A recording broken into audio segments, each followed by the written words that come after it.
My father-in-law gave me 5 minutes to pack up 6 years of my life. 5 minutes. The kind of countdown you use for a microwave pizza, not a person. He stood there in his $10,000 suit, tapping his Rolex, expecting me to crumble. But when you've spent years secretly holding a multi-million-dollar company together, you learn a thing or two about pressure and revenge. It all started at a Sunday dinner that felt more like a hostage negotiation. I'd brought my famous apple pie, the one with the lattice crust Eleanor always requested but never acknowledged I made. Nicholas, the great CEO, held court. Another record quarter, he'd boom, his hand landing on my husband Liam's shoulder. We dominate because I know how to recognize talent. Not a single person mentioned the cyber attack I'd neutralized 2 nights prior, or the fact that while he was at his golf retreat, I was rebuilding the entire server infrastructure after a catastrophic failure. Eleanor just patted my arm, her diamonds digging into my skin, and said, "You look tired, dear. Perhaps a better work-life balance. Appearance matters for women in leadership." I was tired because I'd been awake for 36 hours saving her husband's company. But saying that would just prove their point, that I was, as my protégé Chloe would later put it, overwhelmed. The morning it all began to unravel, Liam was fumbling with the espresso machine his parents bought us. "Big week," he said, not looking up from his phone. "Should hear about the promotion today." I watched his reflection in the microwave door. Right, the promotion. He took a sip of his burnt latte. "Dad mentioned Chloe's been really impressive lately, taking on extra projects." My fingers froze on my keyboard. Chloe, who arrived at 9:30 and left at 5 on the dot. Chloe, whom I'd been mentoring for 3 months at Nicholas's specific request. "She just needs someone to show her the ropes," he'd said. So I did. I opened my playbook, shared my strategies, explained our client relationships with the patience of a saint. She took notes in her designer notebook, asking questions that felt increasingly invasive. "How do you handle system failures? What's the backup protocol? Who has administrative access?" I thought she was eager. Turns out she was building a case for my execution. The server migration crisis should have been my vindication. 7 days before Nicholas would fire me, our entire data infrastructure needed an emergency shift. 40 terabytes, an 8-hour window, zero margin for error. And of course, everything went to hell. Corrupted files, failed backups, a power surge that defied physics. By 10 p.m., I'd activated my emergency protocol. My team came without question. Jax arrived first, still wearing the program from his daughter's dance recital pinned to his shirt. "She understood," he'd said quietly, though I saw him checking the videos his wife sent him. Maya came next, her voice thick with apology as she told her husband she was missing their anniversary dinner. "I'll make it up to you," she promised, then dove into the code like she was defusing a bomb. We were a bunker of laptops, energy drinks, and cold takeout. "We're like some weird, dysfunctional family," Jax joked at 2 a.m. Maya didn't look up from her screen. "Yeah, but at least we chose each other." Her words felt prophetic. We saved everything. Every file, every client, every contract. Nicholas never knew we were 3 keystrokes from losing millions. That's what I did. I solved catastrophes so quietly nobody knew they'd happened. Then came the email, the one that changed everything. I was reviewing files at 11:47 p.m., prepping my promotion presentation when it appeared in my inbox. From Chloe to me.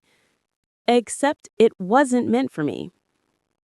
"Nicholas, as discussed, I've successfully salvaged the Henderson situation. The client was thoroughly impressed with my crisis management. I believe it's time to discuss restructuring. She seems overwhelmed, arrives looking exhausted most mornings. Perhaps fresh leadership would benefit the department." I read it 3 times. The Henderson situation, the one I'd personally managed while Chloe was posting Instagram stories from a wine bar, the rescue I'd orchestrated while she slept. A cold, clear fury settled in my veins. I forwarded it to my personal email, a primitive instinct for self-preservation. I sat there in the dark, still wearing my coffee-stained blouse, and finally understood. Dedication looks like weakness to those who've never truly worked. The morning of the execution, the air was wrong. The security guard, usually chatty, avoided my eyes. The elevator was too quiet. The entire floor was holding its breath.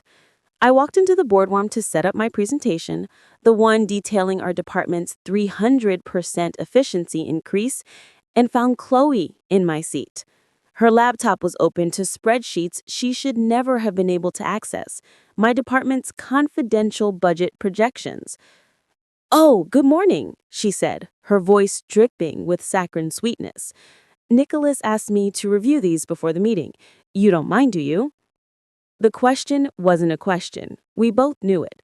I stood there, my laptop bag heavy on my shoulder, watching her scroll through 6 years of my carefully built financial architecture. "How did you get access to those files?" For just a second, her mask slipped. Pure satisfaction flickered in her eyes. "Nicholas gave me temporary admin privileges to help with the transition."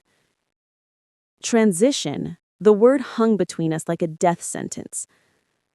The room filled with executives who wouldn't meet my gaze. Margaret, our legal director, was gripping her notepad so hard her knuckles were white.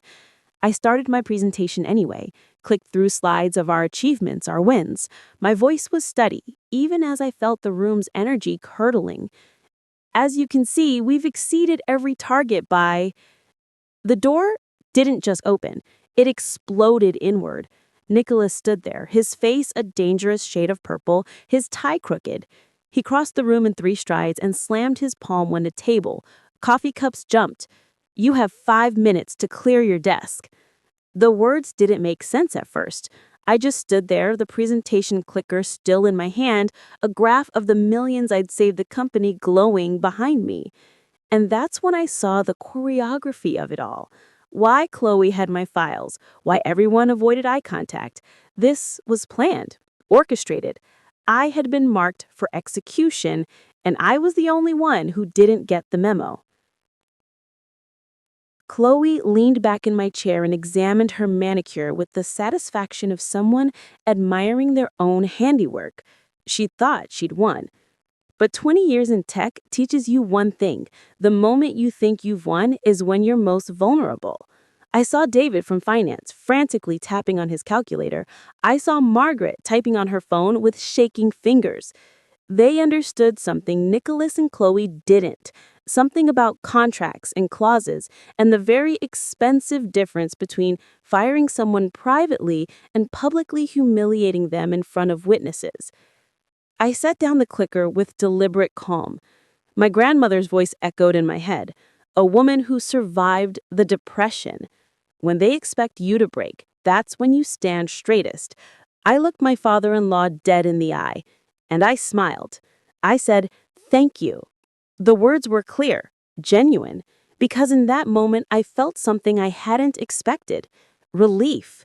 Relief from 6 years of pretending, of swallowing backhanded compliments, of being good enough to fix every crisis, but never good enough to truly belong. Nicholas's jaw went slack. He'd expected tears, pleading, anger, anything but gratitude. 4 minutes, 30 seconds, he announced, his voice losing its edge. I began to pack, not with panic, but with the methodical precision I used for system architectures. The backup drive containing every system I'd built went in first, then the project files, the team photo, my coffee mug with a chip in the handle. Each item was a piece of my legacy, placed deliberately into the cardboard box that had materialized from nowhere. Through the glass wall, I saw Jack stand up. He wasn't packing. His laptop bag was already on his shoulder. He was ready. Then Maya stood, then Ben. One by one, like a slow, rising tide, my team, my chosen family, began to stand. 2 minutes, Nicholas called, but his voice was distant, watery. He turned to see what I was looking at, and his face went from red to a sickly white. Chloe's smirk vanished, replaced by dawning panic. "Time's up," Nicholas said, but it sounded like a question. I picked up the box, 6 years reduced to what I could carry. As I walked to the door, 2 security guards approached, Tom and Derek. I'd brought them coffee during late-night lockdowns, knew their kids' names. "I'm sorry about this," Tom whispered. "Don't be," I told him. "You're just doing your job." We walked through the cubicle farm, and that's when the symphony began. The squeak of chairs, the rustle of bags, the sound of 22 people falling into step behind me. By the time we reached the elevator, it was a procession. Tom stopped walking, his hand dropping from my elbow. "In 15 years," he said, his voice thick with awe, "I've never seen anything like this." The elevator doors closed on 23 people and 1 stunned security guard. The descent was silent. Then the phone started buzzing. Mine, Jax's, Maya's, like popcorn starting to pop. When the doors opened to the lobby, we walked out into the blazing midday sun. Maria at reception stood up so fast her chair rolled back and hit the wall. Someone started a slow clap from the loading dock, and it spread, echoing around the concrete canyon of the financial district. "This is insane," Maya whispered beside me. "This is justice," Jax corrected. We stood in the parking lot, 23 people blinking in the harsh light, our phones buzzing like angry wasps. I drove home in a daze. Liam's car was in the driveway. Of course. He worked from home on Tuesdays, a luxury Nicholas granted his son, but never considered for me. He met me at the door, confusion on his face. "Why are you home? Are you sick?" Then he saw the box. "Dad called," he said, his voice flat. "He said you lost it in the meeting. Said you were unstable, started crying, had to be escorted out." I just pulled out my phone and showed him the email, Chloe's email. He read it once, then again, his jaw twitching. "When did she send this?" 3 weeks ago. The silence stretched. "Would you have believed me, or would you have said she made an honest mistake, that your father would never plot against his own daughter-in-law?" He ran his hands through his hair. "I need to think," he said, grabbing his keys and walking out the door. The click of the lock sounded like the end of everything. My phone rang. An unknown number. "Please don't hang up." It was Margaret, the legal director, whispering. "I'm calling from the bathroom, the executive bathroom on the 16th floor. Your contract, the hostile termination clause. Nicholas never read it. The humiliation multiplier alone puts your severance at $800,000. But with 22 witnesses, we're looking at millions." "Why are you telling me this?" "Because in about an hour, Nicholas is going to realize what he's done, and he's going to blame me. I've covered for his temper, his affairs, his questionable decisions for 12 years. But this is going to end my career. Meet me tomorrow. I have documentation." The call ended. My phone immediately buzzed again, a screenshot from a former teammate, a Slack channel called The Exodus, with 247 messages of disbelief and support before it was shut down. My LinkedIn was exploding. Competitors were reaching out. But one email made me stop breathing. From Kenji Tanaka, a venture capitalist who once told Nicholas his company lacked vision. The message was 2 sentences. "Your team's loyalty is worth more than Omnicorp's entire market cap. Let's build something." By noon the next day, my living room was a startup incubator. 22 people with laptops, pizza boxes piling up, a chaotic, beautiful mess. Jax's daughter was doing her homework in the corner. Maya was on the phone with contacts, her voice professional despite sitting cross-legged on my floor. We weren't just colleagues, we were refugees building a new nation from the ashes of the old one. The energy was electric. We named it Phoenix Digital. Margaret Lawson showed up at our new warehouse office a week later, carrying a banker's box and a cold determination. "I've been Omnicorp's legal director for 12 years, she said. "I've watched Nicholas destroy careers. I documented everything. Every illegal termination, every covered-up harassment claim. I want to be your chief legal officer. In exchange, I'll ensure Nicholas never works in tech again." She opened the box. It was a graveyard of careers, meticulously organized. "My revenge is colder than yours, but it's been fermenting for 12 years. I know where all the bodies are buried because I helped dig the graves. I hired her on the spot. The end came quickly. Chloe, in a desperate attempt to prove she could handle my systems, tried to act as a backup file and deleted the entire primary customer database, then ran some recovery software she found online and corrupted the backups. The entire East Coast operation went dark for 12 hours. The losses were in the tens of millions. The board gave Nicholas a choice: resign or be fired. He resigned. The press release called it pursuing new opportunities. We all knew the truth. Liam came to see me, holding divorce papers. He looked hollow. "I've been in therapy," he said. "I should have stood up for you. I chose comfort over courage." We signed the papers in silence. "I hope you find someone," he said, "who sees your worth immediately, not after it's too late." Eleanor, my mother-in-law, filed for divorce the same day. She served in the papers at the country club. 35 years, she told me over coffee, and it took watching him destroy you for me to see the monster I'd enabled. I stood in our warehouse office 6 months later. Phoenix Digital was valued at $50 million. We had 40 employees. The space hummed with purpose and respect. My phone buzzed. It was a Google alert. Nicholas had updated his LinkedIn. Independent business consultant. His office was in a strip mall. His latest post about decisive leadership had 3 likes. 2 were from bot accounts. I felt nothing. He was a cautionary tale, a footnote in our origin story. He gave me 5 minutes to pack my life. In return, I took his company, his legacy, and his family. The difference between us wasn't that I won and he lost.